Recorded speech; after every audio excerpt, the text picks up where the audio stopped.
Hello everyone, welcome you all in history classes. मैं हूं शिवानी शर्मा और आज हम यूजीसी नेट हिस्ट्री का पेपर नंबर 3 डिस्कस करेंगे जून 2013 का।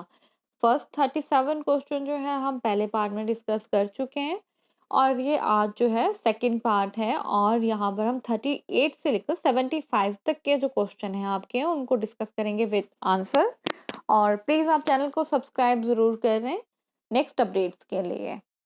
क्वेश्चन नंबर 38 है हमारा। निम्नलिखित दो कथन दिए गए हैं, इनमें से एक अभिकथन और दूसरा तर्क है। अभिकथन है कि जहांगीर के शासनकाल में चित्रकला अपने चरमोत्कर्ष पर थी और तर्क है वह अन्य कलाओं में रुचि नहीं रखता था।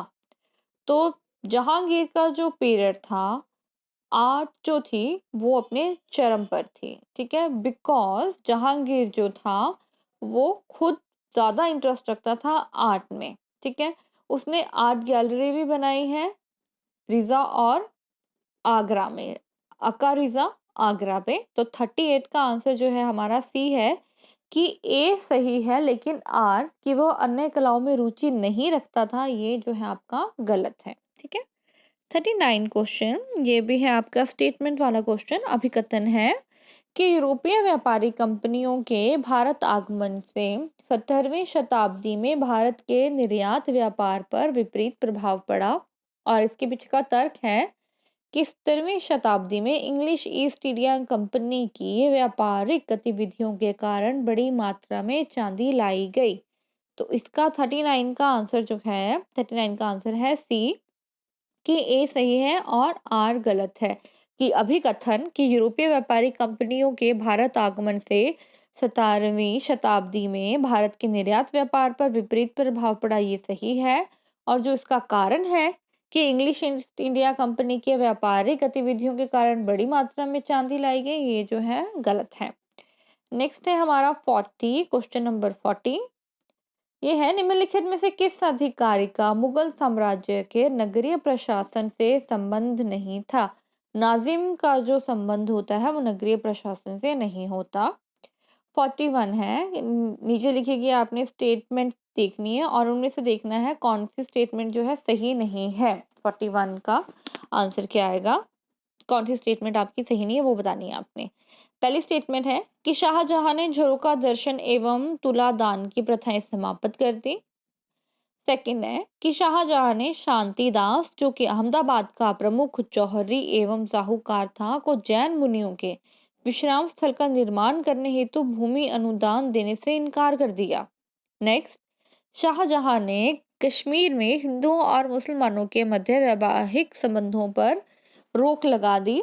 और नेक्स्ट है शाहजहां ने धर्मवेताओं को सिजदा न करने की छूट दे दी। इसमें आपको बताना है कि कौन सी स्टेटमेंट सही नहीं है, ठीक है, मतलब गलत स्टेटमेंट कौन सी लिखी गई है वो बतानी है।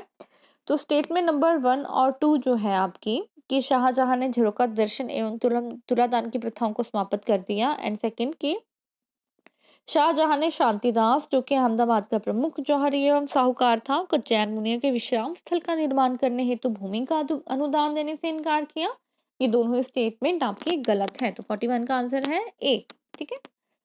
42, असम के अहोम राज्य का वर्णन किस मुगल दरबार इतिहास लिखन में किया गया है।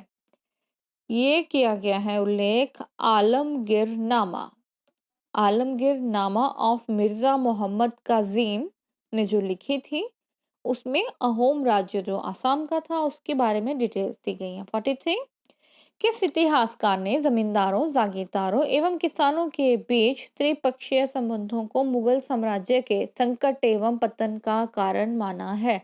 तो सतीश चंद्र जी ने जो है जमींदारों, जागीरदारों और किसानों के बीच त्रिपक्षीय संबंधों को मुगल साम्राज्य के संकट एवं पतन का कारण माना है। 44 क्वेश्चन नंबर, निम्नलिखित कथनों पर विचार कीजिए और आपको बताना है कि कौन सा कथन जो है वो सही नहीं है। शिवाजी मतलब गलत स्टेटमेंट कौन सी लिखी गई है इसमें। शिवाजी ने अपने स्वराज्य क्षेत्र में दक्कन की शक्तियों की घुसपैठ को नियंत्रित किया। सेकंड, उन्होंने 1664 में सूरत को लूटा। थर्ड, उन्होंने शाइस्ता खान और मिर्जा राजा जय सिंह के आक्रमणों का सफलतापूर्वक सामना किया। और फोर्थ वन है कि शिवाजी की शक्ति को कमजोर करने के उद्देश्य से मुगलों ने बीजापुर एवं गोलकुंडा का मुगल साम्राज्य में विलय कर दिया। तो जो स्टेटमेंट नंबर 3 और 4 है वो सही नहीं है। ठीक है, अब नेक्स्ट है हमारा 45। निम्नलिखित युग्मों कौन सा युग्म सही सम्मिलित नहीं है? अहदे भद्र सैनिक, अशरफ कुलीन वंश का व्यक्ति, कामिल जामा कामिल सामान्य दर पर लगान निर्धारण, और सिवनाह निगर ये समाचार भेजने वाला। तो जो सी है 45 का आंसर है सी। नेक्स्ट है हमारा 46 क्वेश्चन। निम्नलिखित में से कौन सा कथन सही नहीं है? स्थल मार्ग द्वारा भारत में आयातित वस्तुओं में घोड़े का बहुत बड़ा हिस्सा था। 17वीं शताब्दी में सूरत के व्यापारियों में वीर सिंह वोहरा का एक प्रमुख व्यापारी था। 6 पुर्तगालियों ने 17वीं शताब्दी में भारत के सामुद्रिक व्यापार पर अपना प्रभुत्व बनाए रखा। डी 17वीं शताब्दी में अनेक मुगल अमीरों ने व्यापार एवं वाणिज्य में भाग लिया। तो 46 का सी जो है आपका आंसर वो सही नहीं है कि 17वीं शताब्दी में Dutch and the British made the Portuguese feeble. पुर्तगियों को डचों ने और ब्रिटिशर्स ने मेड द पुर्तगीज फीबल। ठीक है, 46 का आंसर है 6 सी। 47 निम्नलिखित में से कौन सा कथन सत्य नहीं है? मुगलों की मौद्रिक व्यवस्था मुख्यतः चांदी के रुपए पर आधारित थी। बी बाबर से शाहजहां तक सभी मुगल शासकों की मध्य एशिया में अपना राज्य स्थापित करने की महत्वाकांक्षा रही। सी मुगल काल में मध्यम वर्ग नहीं था। डी 1605-1658 के काल में मनसब व जागीर व्यवस्था में महत्वपूर्ण परिवर्तन किए गए। तो 47 का आपका आंसर है सी जो है स्टेटमेंट वो सही नहीं है कि मुगल काल में मध्यम वर्ग नहीं था, कि या तो सबसे ज्यादा गरीब थे या सबसे ज्यादा अमीर थे। तो ये स्टेटमेंट आपकी सही नहीं है। 48 है, आपको कथन और तर्क दिया गया है, वो आपको बताना है कि कौन सा आंसर सही है। अभिकथन है, बंगाल में दीवानी अधिकारों के ग्रहण करने के पश्चात कंपनी ने प्रत्यक्षतः स्वयं धन निकास का आयोजन कर लिया। तर्क, कंपनी ने इंग्लैंड को बंगाल का राजस्व निवेश के नाम पर भेजना प्रारंभ कर दिया। तो 48 का आंसर है ए कि दोनों ही सही हैं और तथा आर ए की सही व्याख्या है। तो 48 का आंसर आया ए। 49 भारत में सबसे बड़ा ब्रिटिश पूंजी निवेश किस में किया गया था? तो सबसे ज्यादा रेलवे, बैंकिंग, बीमा और नौ परिवहन में सबसे ज्यादा पूंजी निवेश किया गया था। क्वेश्चन नंबर 50 वाणिज्य के इतिहास में कठिनाई से इस दरिद्रता के समानांतर कोई अन्य उदाहरण मिलेगा? भारत के मैदानों को जुलाहों की हड्डियां वर्जित करती है। निम्नलिखित में से ये कथन किसका है?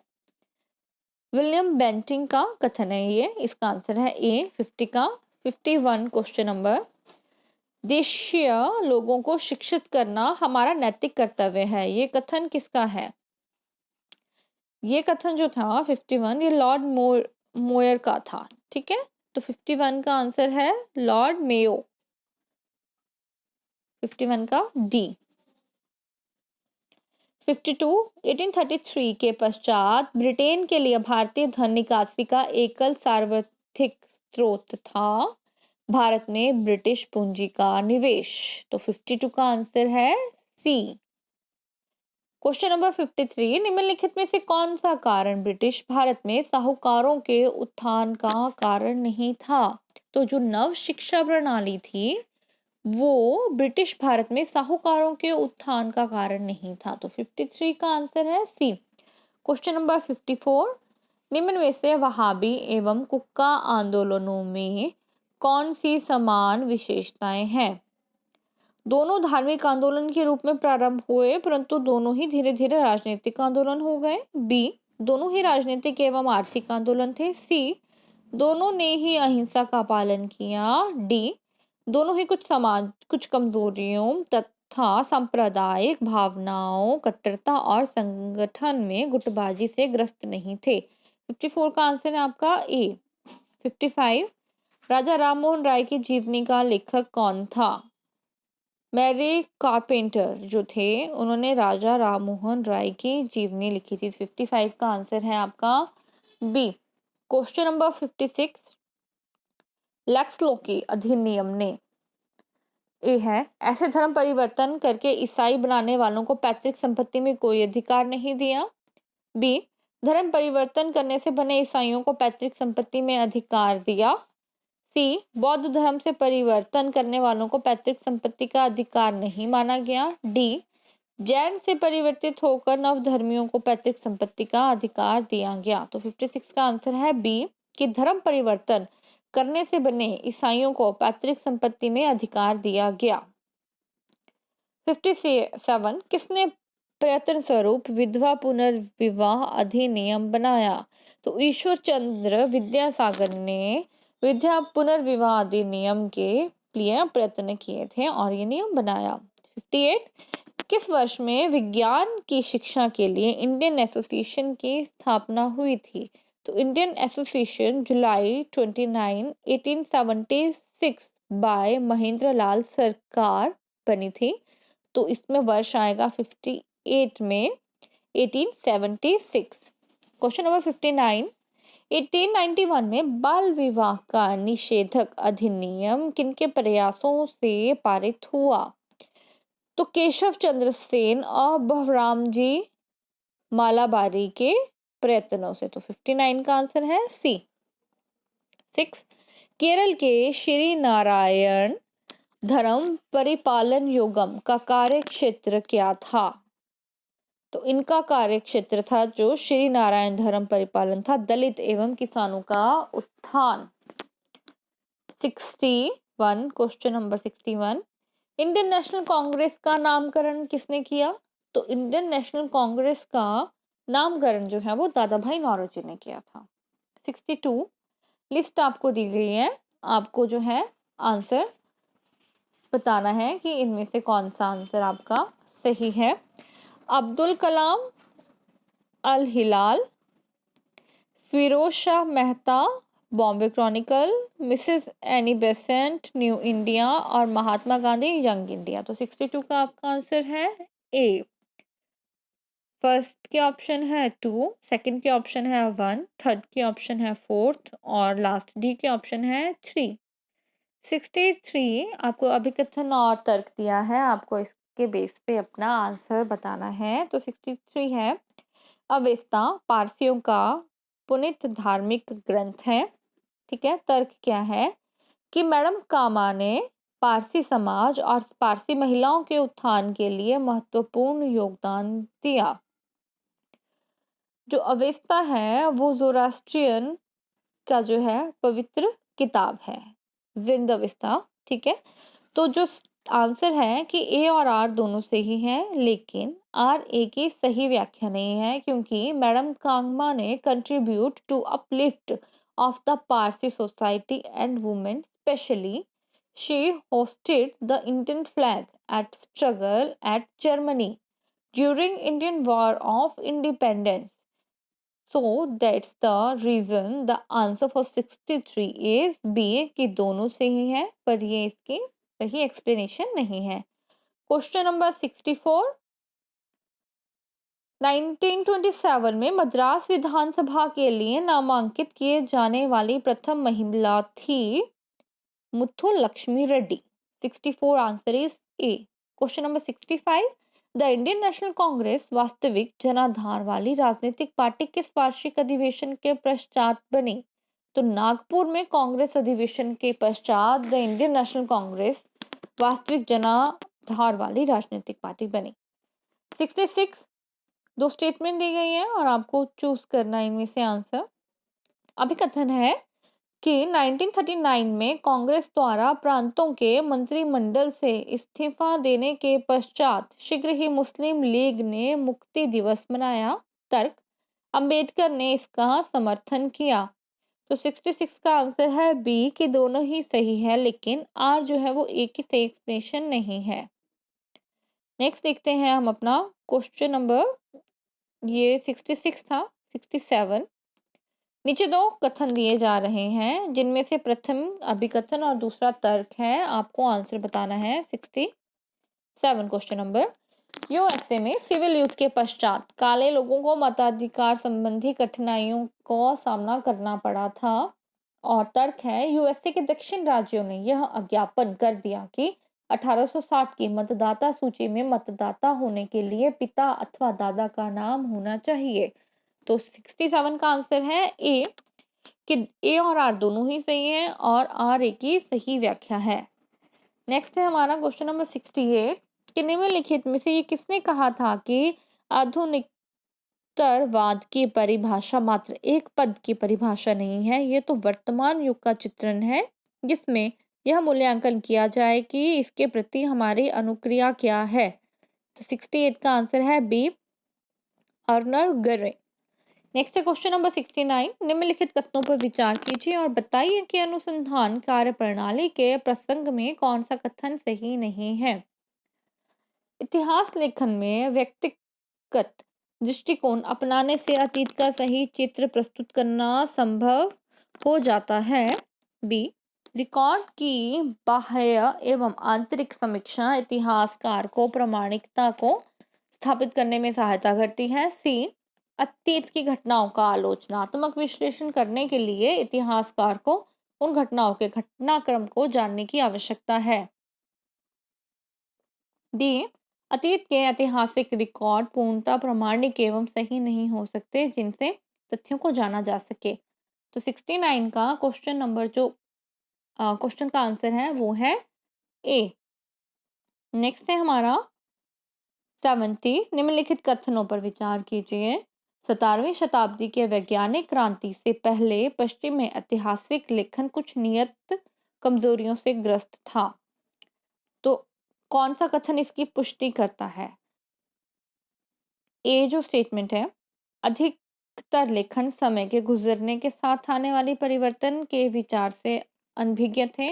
और बी, इतिहास की विषय वस्तु को लगभग साहित्य अथवा दर्शन की शाखा समझा गया। सी, ए और बी, डी की कोई भी नहीं। तो 17 का आंसर है सी कि दोनों ही जो है स्टेटमेंट आपकी सही है। अब जो हमारे पास नेक्स्ट क्वेश्चन है उसमें आपको एक पैराग्राफ दिया होगा क्वेश्चन पेपर में, वो आपको पूरा रीड करना है, उसके बेस पे आपके आंसर होंगे। पैराग्राफ में आपको यहाँ रीड नहीं कर रही हूँ क्योंकि जब आप ये क्वेश्चन आंसर जाओगे आपको ये इजी पैराग्राफ होता है, वहां से आपके आंसर निकल जाएंगे। तो 71 जो है कि कंपनी की सेना में भर्ती का अधिकार था किसे? ये था सैन्य श्रम बाजार की मौजूदा परंपराएं। 72, कंपनी सेना में निम्न शामिल थे। तो 72 का आंसर है उच्च जातीय ब्राह्मण और राजपूत। 73, सेना की भर्ती में ब्रिटिश राज्य ने अदायगी की किस प्रणाली को अपनाया था? तो ये था घाट वाली। आंसर हुआ 73 का बी। 74, 19वीं सदी के प्रारंभ में भंग की गई सेनाओं के सभी सिपाहियों को कंपनी सेना में नहीं ले सके क्योंकि इनके पास अधिशेष सेना थी। क्वेश्चन नंबर 75, गोरखा कंपनी के सर्वाधिक विश्वसनीय सिपाही हो गए क्योंकि वे सामरिक कला में निपुण थे। ये थे आपके 37 से लेकर 75 तक के क्वेश्चन जो हमने विद आंसर डिस्कस किए हैं। और ये जो आंसर है ये यूजीसी नेट के आंसर की से मैच किए हुए हैं, ये नेट से नहीं देखे हुए हैं, ये आंसर की से मैच करके मैं आपको बता रही हूँ। एंड नेक्स्ट क्वेश्चन पेपर के लिए आप प्लीज सब्सक्राइब करें हिस्ट्री क्लासेस को। Thank you.